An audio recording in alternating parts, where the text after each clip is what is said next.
Welcome back to another episode of Life in Pictures Podcast. This week we're doing a brand new movie, and heads up, we are going to spoil everything. So if you haven't seen this movie, and you probably haven't unless you were like first in line there, or you might have, it's been out for a few days now, then don't be surprised if this spoils it for you, or go see it and then come back and listen. What's the movie that we're talking about this week? Ghostbusters Frozen Empire. Ooh. This movie just came out and we were there to see it. So if you have not seen it, you need to pause this episode right now and come back after you've seen it. Okay, we're back. What you gonna do about Ghostbusters? Not a lot of people really get that reference when I say it, and they always say, it's who you gonna call. But what that actually is from is Be Kind, Rewind, where Jack Black doesn't know the Ghostbusters theme song, and I always thought that was hilarious, so that's what I say every time I watch a Ghostbusters movie now. So this movie is the fourth movie in the franchise, depending on how you look at it. Obviously, there was the original Ghostbusters in 1984, Ghostbusters 2 in 1989, then there was nothing for, I guess they had like the animated series, but there weren't any other movies for a long time. In 2009, they made the video game, and that was as close as they said that was as close as they were going to get to another movie. It was written by Harold Ramis and Dan Aykroyd. All four of the original Ghostbusters did the voice acting, so it was very close to a third movie. Some people regard that as a third movie. Just, I guess it depends on how you look at it. If you want to check that out, that was during the era of Xbox 360, PlayStation 3, and Wii. So it's a good game. Check it out if you feel so inclined and you have one of those systems. Then in 2016, they had they did a remake, and they just called it Ghostbusters. And then later on, they started calling it Ghostbusters Answer the Call. So depending on which way you look at that, you can call it, some people call it one of those two things. That one was a remake. It had Leslie Jones, Kristen Wiig, Kate McKinnon, and Melissa McCarthy. And Chris Hemsworth was the secretary. The Janine, if you will. The Janine of their universe. And that movie got a little bit of backlash. So a lot of people complained about it. It's probably also another one of those things where, people that complain are more vocal than people that like it sometimes. Personally, I didn't think it was that bad. I wasn't really sure that movie needed to be remade with men or women in it. But some people were upset that they didn't think girls needed to be Ghostbusters. That didn't bother me at all. And I thought once I saw the movie, it actually wasn't too bad. In this house, we know that girls can be Ghostbusters. Girls can be anything. Yeah. That's right. I'm just saying that was part of the backlash. I wasn't saying that was my problem with it. But anyway, that was 2016. A few years later, Jason Reitman, who's the son of Ivan Reitman, who directed the original two movies, started working on another movie that was sort of brought into modern times, and that was Ghostbusters Afterlife. And that brings us to this movie, which is a sequel to Ghostbusters Afterlife. This is Ghostbusters Frozen Empire. So this movie just came out, and you can go see it in pretty much any theater that's around you. It's got Paul Rudd is back as Gary. McKenna Grace is back as what's her character's name? Anybody remember? The granddaughter.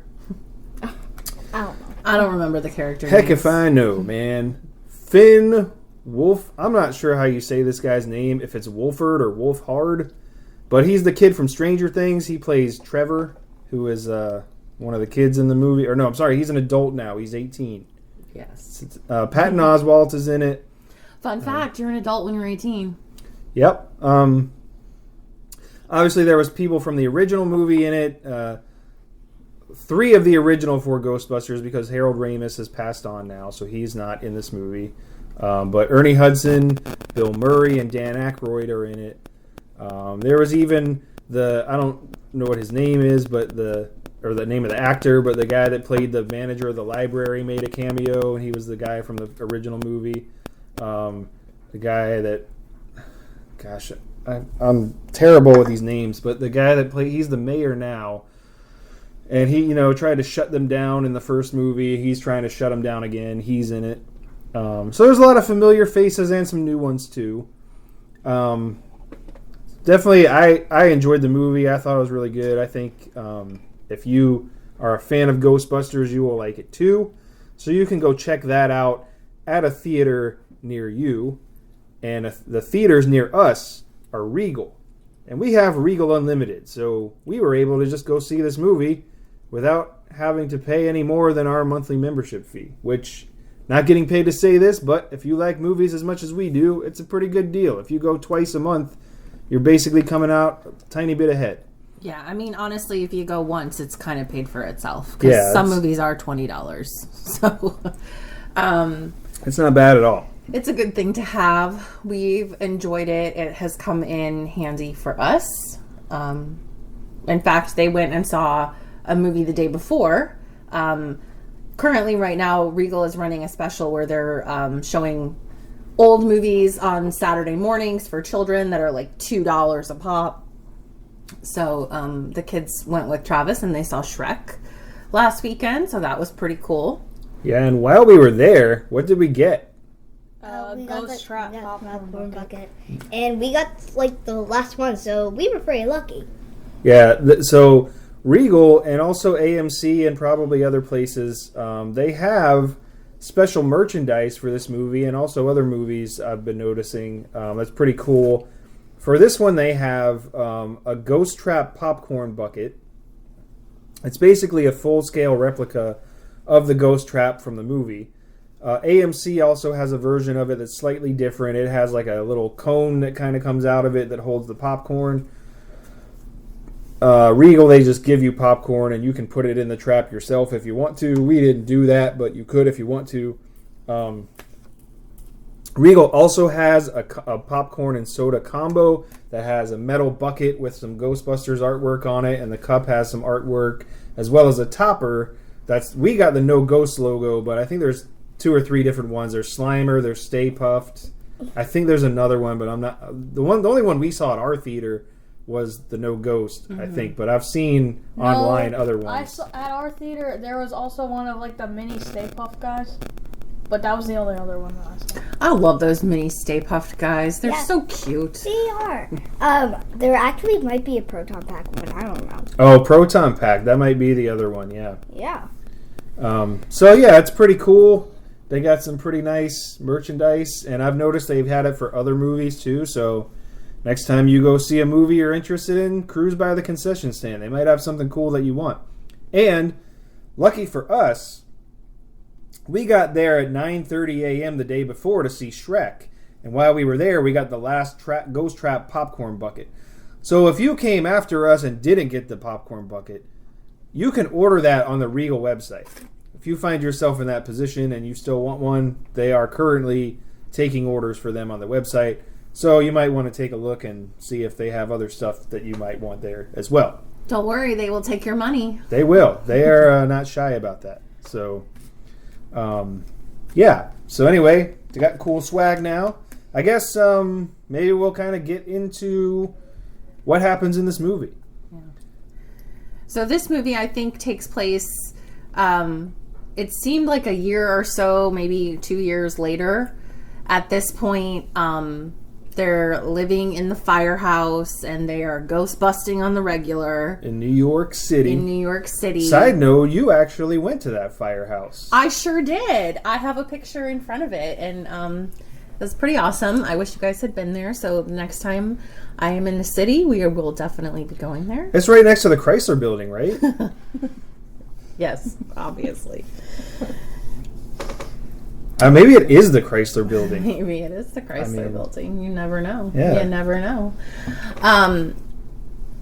So it begins with them, ghost busting, having Trevor is 18 now and he's an adult and feeling very like he needs to be independent. And the daughter, whose name escapes me, She's 15. And they get in a little bit of trouble with the mayor because they said, she should not be ghost busting at the age of 15. Child labor laws. Child labor laws. What are you going to do? What you going to do? What you going to do about Ghostbusters? True story. So her name's Phoebe. Phoebe I knew is her that. name I was testing you to see if you knew that. Well, I passed the test because I have Google. So Travis is better at summarizing, but let's not tell them a 2-hour summary. Let's give them the condensed. So basically, they're living in New York City now. There's paranormal stuff still going on in New York City. They're still doing their thing as Ghostbusters.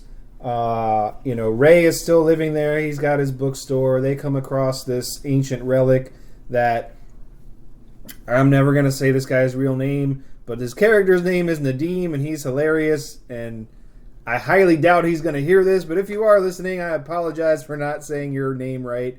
Maybe you could come on the show and tell us how to say it. That'd be amazing. But that guy did great. He is really funny. He sells Ray this ancient relic that's got a god trapped in it, and this god escapes, and they have to fight they have to go put it back, and Ghostbusters, old and new, team up together to save New York City once again. The best. Yeah, I mean, what more could you really want in a Ghostbusters movie? So obviously there's more details in that. You should find them out when you go see the movie. Although, don't let that lull you into a false sense of security. We are still going to spoil stuff on this podcast. Yeah. So, couple things. We saw the movie in RPX, and if you have the opportunity to see it somewhere where the seats can move, where there's some dramatic times, we highly recommend that because it really kind of puts you in the movie. We all really enjoyed that. I will say that this movie was a little dark and scary. It had some definite moments where you could feel like the target audience was a little bit older. I think Olivia agrees with that. Yes, I definitely agree. What did you think of it overall, though? It was good. I thought it was good, but sometimes I can just not like Ghostbusters. Sometimes I do. It's weird. Did you cover your eyes? I don't think I covered my eyes. But it definitely, there were definite parts where it scared me. Okay. Any jump scares? I had a couple times where I jumped. And with the seats moving. I know, it's the seats moving. It makes it really like you're in the movie. So I did feel like there were parts of it that felt like they were geared towards a little bit of an older audience, a little bit scarier, a little bit darker. But it was also very true to the franchise in having lighter moments and funnier moments and all of those things. Yeah, it's just, pretty much what you would expect from a new Ghostbusters movie. It was really good. It was good. Yeah, it did have also, I don't know if we mentioned this or not, but it did also have the 3 remaining Ghostbusters in it. Harold Ramis has passed away now, so he cannot be in this movie for obvious reasons. But Ernie Hudson, Dan Aykroyd, and Bill Murray come back as their characters. So that was cool. Janine's in it. Yeah, Annie Potts plays Janine. They had the manager of the library came back for a cameo. And the library ghost. The library ghost, yep. That was a cool little cameo from the first movie. So yeah, there was a lot of cool nostalgia parts, some old, some new. It was great. I would recommend going to see it. Do you guys have any favorite parts you want to talk about? There's a part in the movie where the kid from Stranger Things, Trevor, goes up to deal with I guess a leak or something in the attic is what it looks like. He goes up there, he finds this giant pile of trash, and then he What's the trash? So something comes out of the trash, and the thing that comes out of the trash is Slimer, and it slimes him, and then like goes away. Yeah, it like goes through him and it slimes him. But what is the pile of trash? What is it? Junk food, right? Yeah. Yeah, it's all so Slimer is in the attic stealing all the junk food from the house. That sounds like someone we know. Later on in the movie, there's this ghost that's called the Possessor that like possesses objects and things, and it leaps into this pizza box, and then the pizza starts kind of moving away, and Slimer comes and eats the pizza, which I thought was cool. But I also thought, like, why do they just have a whole pizza on their counter that's been there? Like, they didn't eat any of it at all. Speaking of Possessor, I really like the part where it like possesses the Ecto 1. That was pretty neat. It like did you hear that it like made the siren like a different sound? Yeah, you could tell. Anybody else got any favorite scenes? So a few of my favorite scenes were like, so one of my favorite scenes was actually when the possessor possesses the pizza. I like to call that scene the spooky pizza because it's funny. And that sounds like that would be a good alternate title for the Five Nights at Freddy's movie. Spooky Pizza. Yeah. Which, by the way, if you haven't heard that episode, go check that episode out. So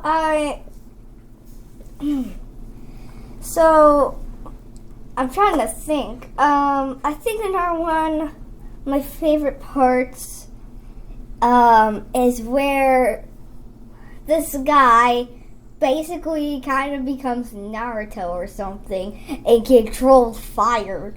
Yeah, so it turns out Nadim, the guy that sold them the artifact with the god trapped inside, is the Fire Master, and he's one of the only people that can defeat that god, and he did not know that until they have to fight him.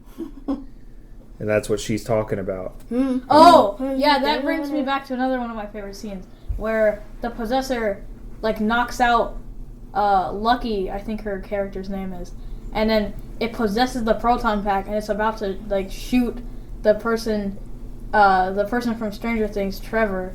Or that's not, like, his...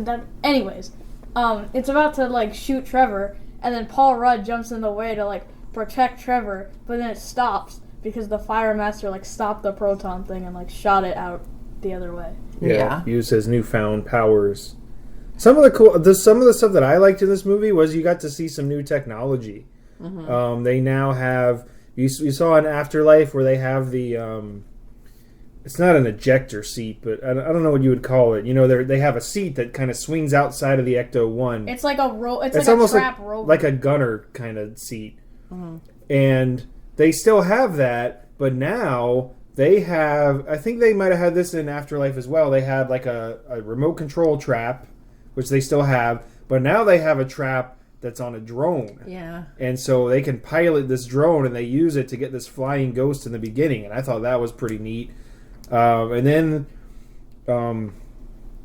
again, spoiler alert, but one of the major plot lines of this movie is that their containment system in the firehouse is kind of starting to show its age and go bad. Well, it turns out that Winston and his team have built a whole facility where they have much more sophisticated containment equipment. Capabilities, yeah. And so they showed some new equipment there where they have objects that are possessed, and they can extract these ghosts from those objects. And study them. And that was pretty neat to see how that worked. I also thought it was pretty interesting to see, and you know why, but all of the electronics in this movie are Sony. Mm-hmm. You know, it's like, this TV is possessed. It's a Sony TV, you know, or like there's like a CD player. It's like, look, the Discman, it's possessed. Yeah. You know, that was interesting. I mean, obviously, because Sony is the company that made the movie too. So, but that was pretty neat. So, thinking about that, and thinking about how the library ghost made an appearance, what are some of your favorite ghosts from, like, the franchise? You can't go wrong with Slimer. You know, I agree. However, I prefer original Slimer. There's something about CGI Slimer with the big teeth. I think this Slimer, at least in part, was a practical effect. I don't know if... I think it might have been like a little of both. I don't know, but he looks different than he did in the first 2 movies, and I appreciate original Slimer. I agree. It kind of made me wonder, because remember when they had the cartoon, the real Ghostbusters? Yes. And Slimer was like their friend? Yes. I kind of made me wonder if that's kind of more of like what he's like for them now. Like he lives in their house. And well, I don't think they necessarily like want him to be living in their right, but like he's not trying to like hurt them per se, you know. Not that he was trying to hurt them in the first one, I guess. But like he saved them from that pizza when it got possessed and stuff. Well, I think he's just a fat ass who ate the pizza. I mean, that's one way to look at also, it. I think he was only living in the attic because wasn't the whole point they only found him after the giant thing broke, so he escaped. Isn't that the point? Yeah. I don't think it had broke by that point. I don't think it broke. Yeah, but wasn't it like slightly broken? Like, didn't some of them get out? Wasn't maybe? That the point? I don't know. I don't know. I thought he was just there. Yeah, I don't know. I think some of these things are just open to interpretation. I don't think That's they true. explicitly tell you one way or the other. Okay, so. Olivia, what ghosts do you like? So, this one isn't a ghost, but I still like it. Stay Puft Marshmallow Man. Yeah, the little mini ones I think are just so cute. Yeah. And they're super annoying, which just makes me relive my days as a teacher where kids were real cute, but they were also real annoying. It was interesting when you first see them in this movie. It's in Ray's bookstore, and there's one, and you're just like, "Oh, look how cute this is!" But then there's like an infestation of them. Oh, speaking of Stay Puft, I don't know if it happened again for this movie, but I know when Afterlife came out at Walmart, they sold Stay Puft marshmallows. I don't know if they did that for this time again. I don't know. We did get those the first time around. That was a cool thing. It's possible that a Walmart near you sells Stay Puft marshmallows, so if you want to go see, then go check a Walmart, I guess. Yeah. Do you have a favorite ghost?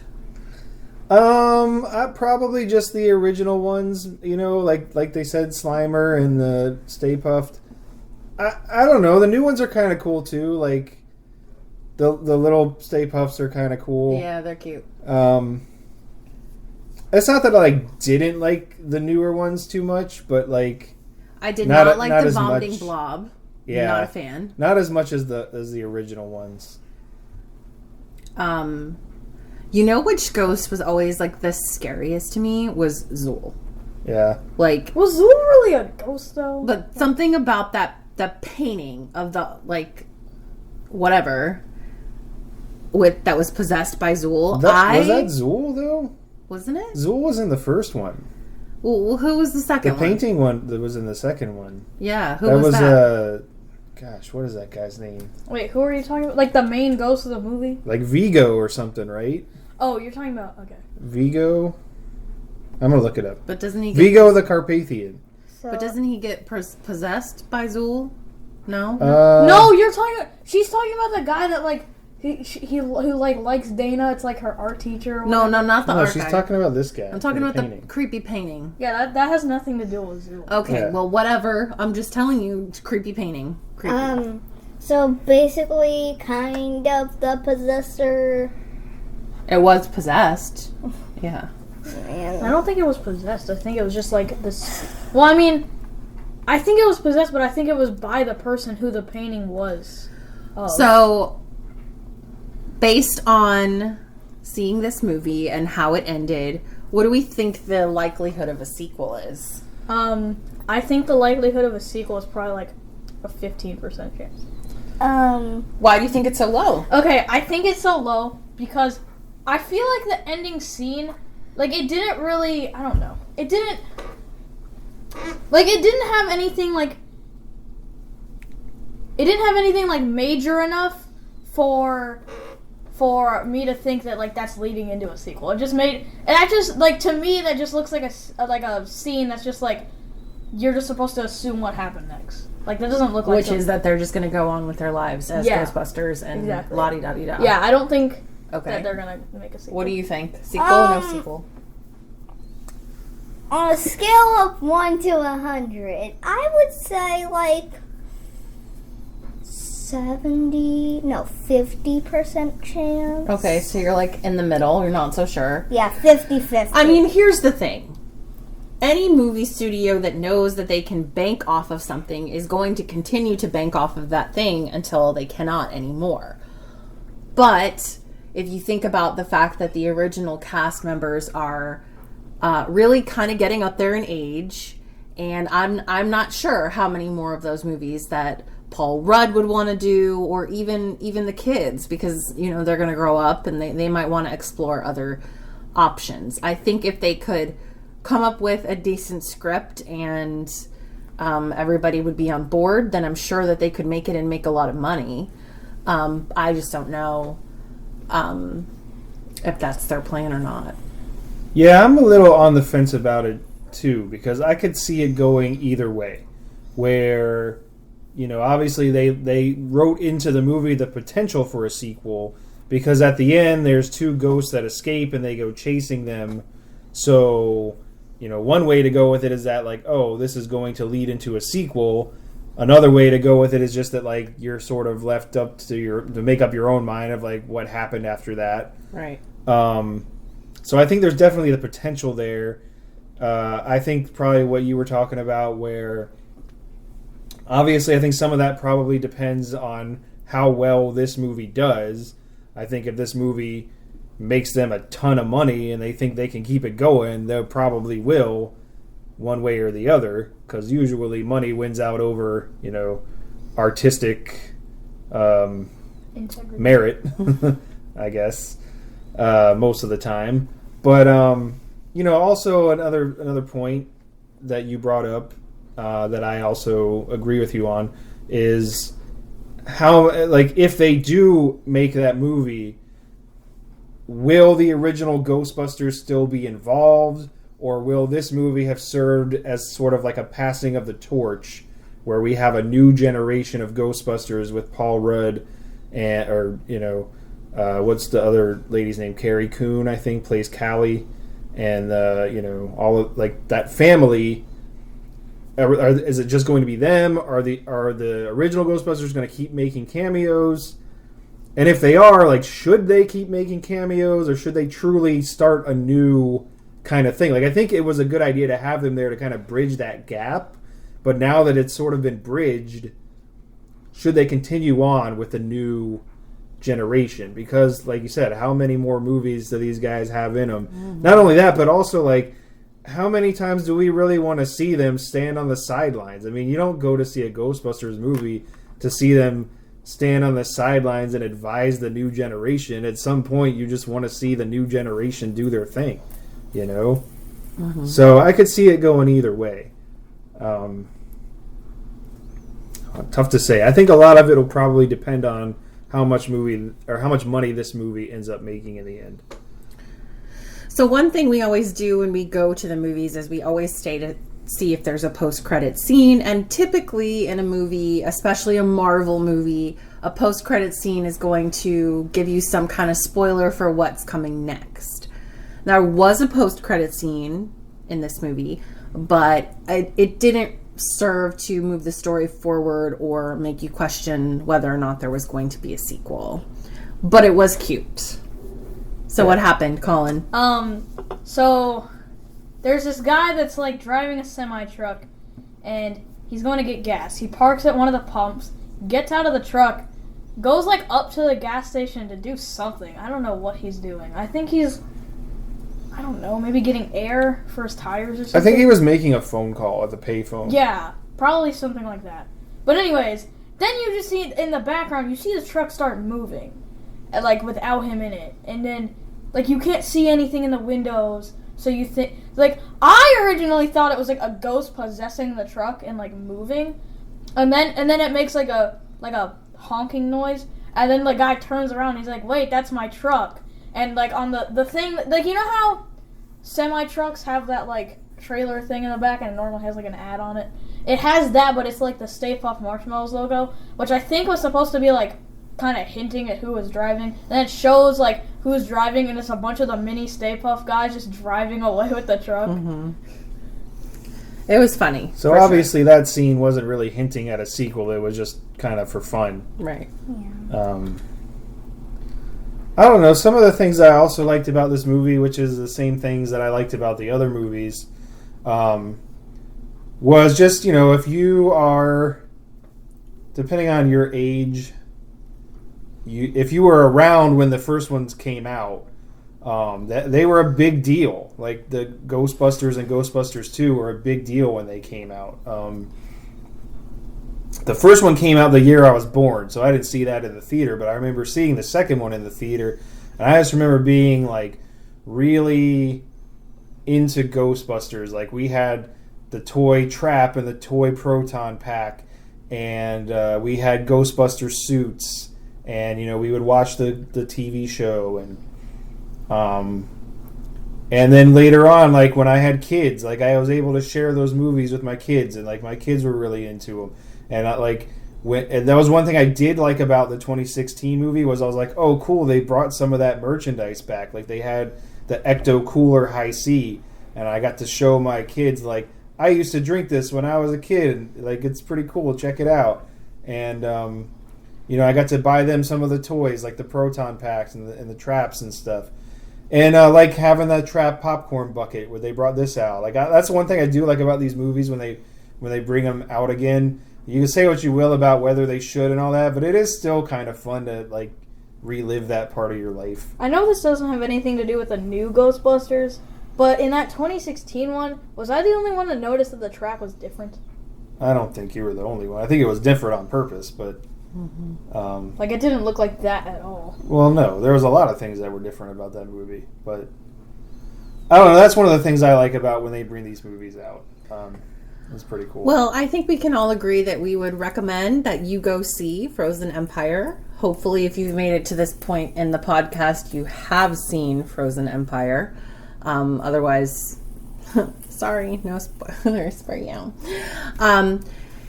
So, with that, please like and review on Apple Podcasts. Or anywhere else you listen. Or anywhere else that you listen. Engage with us at Life and Pics Pod. Life and Pictures Podcast on Facebook, at Life and Pics Pod, basically everywhere else. We very seldom use Twitter. I'm just going to call it Twitter. That's what it is to me. You can call it whatever it's actually called this week. Every once in a while we log in there and tweet something out, but if you really want to get a hold of us, I would check Facebook or Instagram. We're there more often. Send us an email. Yeah, we do have email too, lifeandpicturespodcast@gmail.com. If you're not a social media kind of person. And tell us your thoughts on Ghostbusters. Tell us what you think we should see next. Tell us the names of the characters that we forgot today. Yes, because there are a lot of things we forget. Tell us how to say Nadim's real name. There you go. Nice. So. Hey, if you're listening, man who played Nadim, tell us how to correctly pronounce your name so we don't incorrectly pronounce it on the podcast. Also, thank you for being the fire starter and bringing... It's the Fire Master. Fire Master. He's not the prodigy. Okay, if you're listening, I'm so sorry that she called you that. It's the Fire Master. Fire Master. You uncultured swine. Okay, so with that, it's been real. All right. Well, what do you guys want to say to your listeners out there? Any parting words? Watch the movie right now. I would like to say thanks for listening to our podcast. And we will see you next time. All right, we hope you've enjoyed the show. We'll see you next time.